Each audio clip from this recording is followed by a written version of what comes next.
দ্বিতীয় বিশ্বযুদ্ধের সময় জার্মানির নাৎসি বাহিনী ৬০ লক্ষ ইহুদিকে হত্যা করেছিল। এই ঘটনাটি হলোকস্ট নামে ইতিহাসে পরিচিত হয়ে আছে। এই হলোকস্ট কথার অর্থ হলো পুড়িয়ে মারা। এই হলোকস্টে ৬০ লাখেরও বেশি ইহুদির ওপর নির্মম হত্যাযজ্ঞ চালানো হয়েছিল। সেই হত্যাযজ্ঞ এতটাই খারাপ ছিল যে সেখান থেকে অবুঝ শিশু, নারী, প্রতিবন্ধী, বৃদ্ধ কিংবা অসুস্থ রোগী কেউ রেহাই পায়নি। এই নির্মম হত্যাযজ্ঞের মূল নায়ক কে ছিল আপনি কি জানেন? এই হত্যাযজ্ঞের মূল নায়ক ছিল অ্যাডলফ হিটলার। তিনি তখন জার্মানির চ্যান্সেলর হিসাবে দায়িত্বে ছিলেন।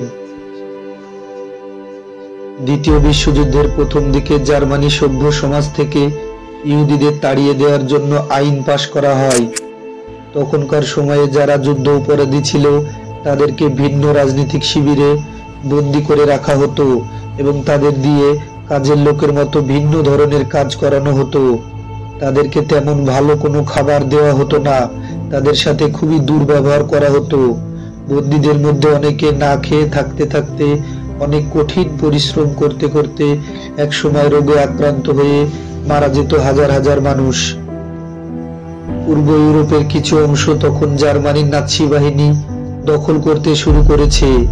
এই এলাকায় তখন তাদের বিরুদ্ধে যারা কথা বলতো তাদের গুলি করে হত্যা করত হিটলারের নাৎসি বাহিনী। সেই এলাকায় রোমানি এবং ইহুদি যারা সংখ্যালঘু ছিল তাদের প্রথমে গেটে নামক একটি বস্তিতে আটকে রাখা হতো। এই গেটে বস্তিতে যারা বসবাস করত তারা খুবই কঠিন জীবনযাপন করত। এখানকার মানুষের অর্থনৈতিক ও সামাজিক অবস্থা ছিল খুবই করুণ। এই বস্তিতে যারা বসবাস করত তাদেরকে স্বল্প জায়গার কারণে খুবই গাদাগাদি ভাবে থাকতে হতো। যারা এই বস্তিতে আটকে রাখা হতো তারা একসময় খুবই অসুস্থ হয়ে পড়ত। একসময় বন্দীদের শত শত মাইল দূরে বন্দি শিবিরগুলোতে নিয়ে যাওয়া হতো মালবাহী ট্রেনে করে নিয়ে যাওয়ার সময় অনেক অসহ্য যন্ত্রণা ভোগ করতে করতে মারা যেত অনেক মানুষ। এইভাবে তারা যে হত্যাযজ্ঞ চালিয়েছিল তা বর্বরোচিত হত্যাযজ্ঞ নামে পরিচিত। সেই হত্যাযজ্ঞে আনুমানিক 50 লক্ষ ইহুদি ও অন্যান্য সংখ্যালঘু সম্প্রদায়ের মানুষ প্রাণ দিতে হয়েছিল সেই নাৎসি বাহিনীর হাতে। 50 লক্ষ ইহুদি ছাড়াও হিটলারের নাৎসি বাহিনীর হাতে প্রাণ দিতে হয়েছিল অবুঝ শিশু, বৃদ্ধ, প্রতিবন্ধী, সহকর্মী পুরুষ, সোভিয়েত যুদ্ধবন্দী, সাম্যবাদী, ধর্মীয় রাজনীতিক মত আদর্শের লোক সহ লক্ষ লক্ষ মানুষ। কিন্তু কেন হিটলার ইহুদিদের নির্মমভাবে হত্যা করেছিল? কেনই বা তিনি ইহুদিদের ঘৃণা করতেন? এই প্রশ্নের সঠিক কোনো উত্তর আজ পর্যন্ত পাওয়া যায়নি।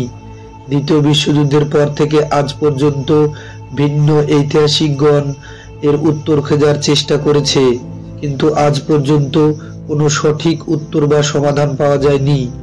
সেই পৃথিবী সৃষ্টির পর থেকেই ধর্ম নিয়ে, রাজনীতিক, ব্যক্তিগত দাঙ্গা নিয়ে রয়েছে হাজারো ইতিহাস। আমরা আজ সেদিকে যাব না। আজকে আমরা জানার চেষ্টা করব কিসের জন্য, না নিজের স্বার্থে, নাকি জার্মানির স্বার্থ রক্ষার জন্য, নাকি অন্য এমন কারণ ছিল যার কারণে হিটলার এই ধরনের জঘন্য ও নির্মম হত্যাযজ্ঞ চালিয়েছিল। চলুন তাহলে এর বেশ কিছু গুরুত্বপূর্ণ কারণ আমরা এখন জানি। হিটলার ছেলেবেলা থেকেই অনেক বেশি ছবি আঁকতে পছন্দ করতেন। ছোটবেলা থেকেই তার ইচ্ছা ছিল ভালো একটি আর্ট স্কুলে ভর্তি হওয়ার। হিটলার তখন ভিয়েতনামে বসবাস করতেন। হিটলার ভিয়েতনামে একটি আর্ট স্কুলে ভর্তি হয়েছিল, কিন্তু আর্ট স্কুল থেকে তাকে বারবার বের করে দেওয়া হয়েছিল সংখ্যাগরিষ্ঠিত ইহুদি স্টুডেন্টের কারণে। তাছাড়া সেই কলেজের রেকর্ডও ছিল ইহুদি স্টুডেন্টদের মধ্যে। হয়তো তখন থেকেই ইহুদিদের প্রতি হিটলারের এক প্রকার ঘৃণা জন্মায়। অনেক ঐতিহাসিকবিদ এটি মনে করেন। ডক্টর রিকারের লেখা বই how old war on to the Holocaust বই থেকে জানা যায় প্রথম বিশ্বযুদ্ধে জার্মানিদের পরাজয়ের মূল কারণ হিসাবে একমাত্র ইহুদিদের দায়ী করেছেন হিটলার। হিটলারের ভাষায় ইহুদিরা জার্মানি থেকে রাজতন্ত্র ধ্বংস করছে, ইহুদিদের কারণেই সমস্ত জার্মান বিষাক্ত হয়ে উঠেছে। তবে অনেক ঐতিহাসিকবিদ মনে করেন ইহুদিদের প্রতি হিটলারের ক্ষোভ ছিল হিটলারের মায়ের মৃত্যুর পর থেকেই। হিটলার মনে করত ইহুদি ডাক্তারের অবহেলার কারণেই হিটলারের মা ক্লারার মৃত্যু হয়েছিল। হিটলার তার মায়ের মৃত্যু খুব সহজেই মেনে নিতে পারেনি, কারণ হিটলার জার্মান জনগণ ও তার মাকে খুবই ভালোবাসতেন। তবে ব্রিটিশ পত্রিকা ডক্টর রিকারের লেখা বইয়ের সমালোচনা করেছেন।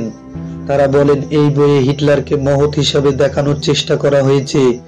যদি হিটলারের জার্মানির জনগণ হিরো হিসাবে মনে করত, ইহুদিদের হত্যা করার পেছনে হয়তো জার্মানিদের সমর্থন ছিল, তা না হলে হয়তো হিটলার এতগুলো লোককে হত্যা করতে পারত না। হাজারো প্রশ্ন মনে ঘুরপাক খাচ্ছে, তাহলে কি অবস্থা হতো আজ যদি অ্যাডলফ হিটলার বেঁচে থাকতো? বর্তমান সারা বিশ্বে রাজত্ব করছে ইহুদিরা। পৃথিবীর মধ্যে ক্ষমতাশীল যে বড় বড় পদগুলো রয়েছে, সেই পদগুলোতে এখনো ইহুদিদের দখলেই রয়েছে। সুপ্রিয় দর্শক, আজকের মতো এই পর্যন্তই। আমাদের ভিডিও ভালো লাগলে আমাদের চ্যানেল ভয়েস অফ গুগলকে সাবস্ক্রাইব করুন।